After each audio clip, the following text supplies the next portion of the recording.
ఒకసారి పార్వతీదేవి కైలాసంలో పరమశివుణ్ణి భక్తితో పూజించి, నాదా, స్త్రీలు తెలిసి తెలియక ముట్లు అంటూ కలిపిన దోషం, పెద్దలను బ్రాహ్మణులను భక్తులను దూషించిన దోషం, పరులను హింసించిన పాపం ఏ విధంగా పరిహారమవుతుందో చెప్పవలసిందిగా ప్రార్థించింది.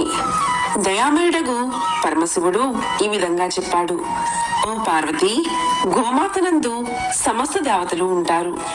అలాంటి గోవును పూజిస్తే సర్వ పాపాలు నశిస్తాయి. గోమాత పాదాలు రుణ పితృదేవతలు, గోమాత గురుసులు తులసీ దళాలు, కాళ్లలో సమస్త పర్వతాలు మారుతి ఉంటారు. నోరు లోకేశ్వరం, నాలుక 4 వేదాలు, భ్రూమధ్యంబున గంధర్వులు, దంతాన గణపతి, ముక్కున శివుడు, ముఖమున జ్యేష్ఠాదేవి, కళ్ళలో సూర్యచంద్రులు, చెవులలో శంకు చక్రాలు, కొమ్ములలో యమ ఇంద్రులు ఉంటారు. కంఠమున విష్ణువు, భుజమున సరస్వతి, రొమ్మున నవగ్రహాలు, మూపురమున బ్రహ్మదేవుడు, గంగడోలున కాశీ ప్రయాగ నదులు ఉంటాయి. ఉదరమున పృథ్వీదేవి, వెన్నున భరద్వాజ, కుబేర, వరుణ, అగ్ని మొదలగు దేవతలు ఉంటారు. ఉదరమున శనక సనంద సనత్కుమారులు, తోకన చంద్రుడు, తోక కుచ్చున సూర్యకిరణాలు, తోలు ప్రజాపతి, రోమావళి త్రిసంకోటి దేవతలు, పిడుదలయందు ఇతరులు, కర్రి కావేరి బోలు, పాదుగు పుండరీకాక్షుని బోలు, స్తనాలు 7 సముద్రాలు, పాలు సరస్వతీ నది, పెరుగు నర్మదా నది, నెయ్యి అగ్ని, బొడ్డున శ్రీకమలం, అమృతం కడుపులో ధరణీ దేవతలు, గోపంచిత గంగా, యమున, ప్రయాగ, త్రివేణి నదుల తీర్థం. గోమయంలో శ్రీ మహాలక్ష్మి ఉంటుంది. గోపాద ధూళి సమస్త పుణ్యనదులు తీర్థాలు కన్నా గొప్పది. కాబట్టి ఓ పార్వతి, ఈ గోమహత్య వర్ణాన్ని ఉదయం పఠిస్తే బ్రహ్మహత్య మహాపాతకాలన్నీ తొలగిపోతాయి. ప్రతి అమావాస్య రోజు పఠిస్తే 3 నెలల మహాపాపం తొలగిపోతుంది. నిత్యము సంధ్యవేళ పఠిస్తే మహాలక్ష్మి అనుగ్రహం కలుగుతుంది. గోవును ఎవరైతే మనస్ఫూర్తిగా పూజిస్తారో వారి 3 తరాల పితృదేవతలు తరిస్తారు. గోవుకు తృప్తిగా మేత, శనగలు, బెల్లం తినిపించిన సమస్త దేవతలు తృప్తి చెందుతారు. గోవుకు నమస్కరిస్తే మంచి ఫలితం కలుగుతుంది. గోవుకు 5 సార్లు ప్రదక్షిణ చేస్తే భూ ప్రదక్షిణతో సమానం.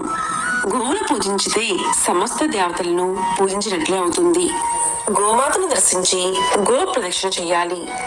ఆషాఢ శుద్ధ తొలి ఏకాదశి మొదలుకుని కార్తీక శుద్ధ ఏకాదశి వరకు గోపూజ చేసిన వారు సమస్త పాపాల నుండి విముక్తి పొంది విష్ణు సాన్నిధ్యాన్ని పొందుతారు. కార్తీక బహుళ ద్వాదశిని గోవత్స ద్వాదశి అంటారు. ఈ రోజున గోపూజ చేసిన వారు అనంతకోటి పుణ్యాలు పొంది 41 రోజులు చేసిన పుణ్యఫలము ఈ ఒక్కరోజు చేస్తే పుణ్యం లభిస్తుంది అని చెప్తారు. శ్రీకృష్ణ పరమాత్మ గోవుని ఎంతో భక్తితో శ్రద్ధతో సేవకుడిగా చూసుకునేవాడు. ఈ విధంగా ఆ పరమశివుడు గోమాత యొక్క మహత్యం గురించి పార్వతీదేవికి తెలియజేశాడు. హిందూ సంప్రదాయంలో గోవును పూజించడం ఓ ఆచారం. దీన్నే గోపూజ అంటారు. దీనికి మన పురాణాల్లో ఎంతో విశిష్టత ఉంది. గోక్షీరం అంటే ఆవు పాలలో 4 సముద్రాలు ఉంటాయని పురాణాలు చెబుతున్నాయి. సర్వాంగాలలో సమస్త భువనాలు దాగి ఉంటాయని వేద పండితులు చెబుతున్నారు. గోవులో వివిధ భాగాల్లో దాగి ఉన్న వివిధ రకాల దేవతల వివరాలను ఒకసారి పరిశీలిస్తే గోవు రుదురు కొమ్ముల భాగంలో శివుడు కొలువు తీరి ఉంటాడట. అందువల్లే కొమ్ములపై చల్లిన నీటిని సేవిస్తే త్రివేణి సంగమంలోని నీటిని శిరస్సుపై చల్లుకున్నంత ఫలితం లభిస్తుందని పురాణాలు చెబుతున్నాయి. అంతేకాకుండా శివ అష్టోత్తరం సహస్రనామాలు పఠిస్తూ బిల్వదళాలతో పూజిస్తే సాక్షాత్తు కాశీ విశ్వేశ్వరుణ్ణి పూజించిన ఫలితం దక్కుతుందని వేద పండితులు చెబుతున్నారు. అలాగే గోవు నాసిక భాగంలో సుబ్రహ్మణ్య స్వామి ఉండటం వల్ల నాసికను పూజిస్తే సంతాన నష్టం ఉండదని, ఆవు చెవి దగ్గర అశ్విని దేవతలు కొలువై ఉంటారు కాబట్టి చెవిని పూజిస్తే సమస్త రోగాల నుంచి విముక్తి కలుగుతుందని పురాణాలు చెబుతున్నాయి.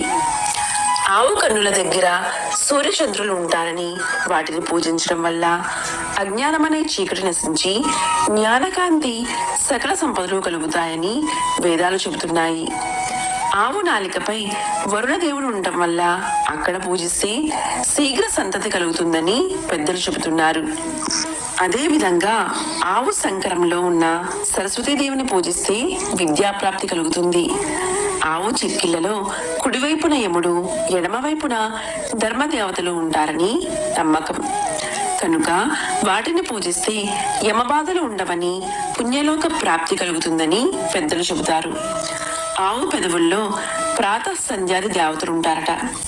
వాటిని పూజిస్తే పాపాలు నశిస్తాయని పండితులు చెబుతున్నారు. అలాగే ఆవు కంఠంలో ఇంద్రుడు ఉంటాడని, అందువల్ల దాన్ని పూజిస్తే ఇంద్రియ పాటవాలు సంతానం కలుగుతుందట.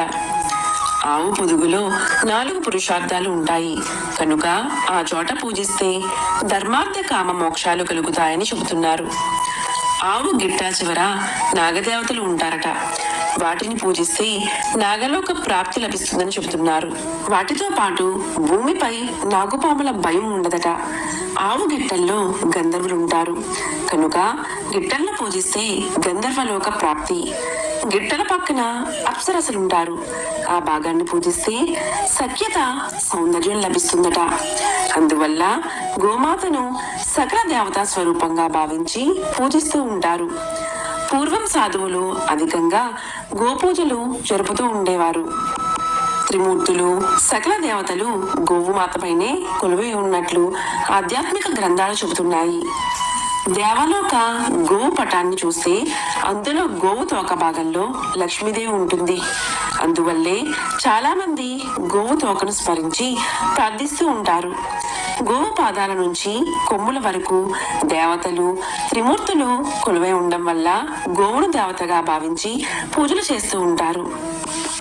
కామోద్రేక్తంతో చేసే తప్పుల వలన కలిగే దోషాలను కూడా గోపూజ ద్వారా నివారించుకోవచ్చని ఆధ్యాత్మిక గ్రంథాలు చెబుతున్నాయి.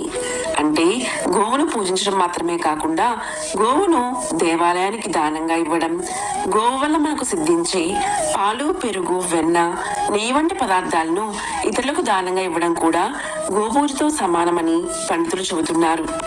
అదేవిధంగా దేవ రహస్యాన్ని కనుక్కునే మహత్యం గోవుకు మాత్రమే ఉంటుందని శాస్త్రాలు చెబుతున్నాయి. గోవు పాదము పితృదేవతలు, పిక్కలు పిడిగంటలు, అడుగులు ఆకాశగంగలు, ముక్కోలు కులుకులు, ముచ్చిన చిప్పలు, కర్రి కర్రేనుగా, పొదుగు పుండరీకాక్ష, సన్నుకట్టు సప్త సాగరాలు, గోవుమయం శ్రీలక్ష్మి, పాలు పంచామృతాలు, తోక 90 కోటి ఋషులు, బొడ్డు పొన్న పువ్వు, కడుపు కైలాసము, కొమ్ములు 1 కోటి గుళ్ళు, మొగము దిష్ట, వెన్ను యమధర్మరాజు, ముక్కు సిరి, కళ్ళు కలువరేఖలు, చెవులు శంఖనాదం, నాలుక నారాయణ స్వరూపం, దంతములు దేవతలు, పళ్ళు పరమేశ్వరి, నోరు లోకనిధి, దేవేంద్రుని భార్య సచీదేవి, బ్రహ్మదేవుని భార్య సరస్వతీదేవి, శ్రీమన్నారాయణి భార్య లక్ష్మీదేవి, శ్రీరాముల వారి భార్య సీతాదేవి, గోపాలకృష్ణమూర్తి భార్య రుక్మిణీదేవి, ఈశ్వరుని భార్య పార్వతీదేవి, వశిష్ఠుల వారి భార్య అరుంధతీదేవి. వీరంతా కూడి ప్రాతకాలమున లేచి ఆడవారు చేసిన పాపాలు ఎలా పోవు కృష్ణ అని అడిగారు. పొద్దుటే లేచి గోమహత్యం పఠిస్తే సకల పాపాలు పోవును. అంటు కలిపిన పాపం, ముట్టు కలిపిన పాపం, బంగారం దొంగలించిన పాపం, ఎరిగి ఎరగక చేసిన పాపం అంతా కూడా పరిహారం అవుతుంది అని కృష్ణుడు తెలియజేశాడు. మధ్యాహ్న కాలమందు పఠిస్తే ఏమిటి కృష్ణ అని అడిగారు. దానికి కృష్ణుడు సహస్ర గుళ్లలో దీపారాధన చేసినట్లు, జన్మాంతరం 5వ తరం ఇచ్చినట్లు, 100 గోవులు దానం చేసినట్లు అని తెలిపాడు. అర్ధరాత్రి వేళ పఠిస్తే ఏమిటి కృష్ణ అని అడిగారు. దానికి కృష్ణుడు యమబాధలు పడబోరు, యమకింకరులు చూడబోరు, గోమహత్యం పఠిస్తే ఫలతి వస్తుంది. అప్పుడు అందరూ ఇలా అడిగారు, ఎలా వస్తుంది, ఏ తీరున వస్తుంది అంటే కృష్ణుడు ఈ విధంగా తెలిపాడు. కనకాంబరాలతో కదులతో తులాభారాలతో తులతవ్వుతూ తన భర్తను తలుచుకుని, తన పుత్ర పుత్రికా పౌత్రులను తలుచుకుని, మిత్ర బిందువులను తలుచుకుని లక్ష్మీ మహాలక్ష్మి ఎదురుగా వస్తుంది. ఆవిడను కిందకు దించి పసుపు, పారాని, అక్షింతలు, గంధాలు ఇచ్చి కరుణించమని ప్రార్థించాలి. పక్కన ఉన్న పురుగులను వరుసగా తీసేసి, ఇనుప ముక్క కాకులను వెనక్కు తోసేసి, మండే పెనాలను కిందకు దింపేసి ఆవిడ కాశీ, గయ, ప్రయాగ అన్నీ చూసుకుని వైకుంఠానికి వెళ్ళింది. ఇదే గోమాత మహత్యమని కృష్ణుడు తెలియజేశాడు. ఇది విన్నవారికి విష్ణులోకము, చెప్పిన వారికి పుణ్యలోకం కలుగుతుందని శ్రీకృష్ణుడు తెలియజేశాడు. గోమాత నమో నమః, గోమాత నమో నమః. నాకు ఈ అవకాశం ఇక్కడ పిపి రెడ్డి రిటైర్మెంట్ హోమ్లో లభించినందుకు నేను ఎన్నో కృతజ్ఞత నమస్కారాలు తెలియజేసుకుంటున్నాను. తల్లి, నువ్వు ఇక్కడ దొరికావు. నాకు ఎప్పుడు ఎక్కడా దొరికిన అవకాశం నాకు ఇక్కడ లభించింది. గోమాత నమో నమః. లోకా సమస్త సుఖినో భవంతు, సర్వే జన సుఖినో భవంతు. ఓం శాంతి శాంతి శాంతి.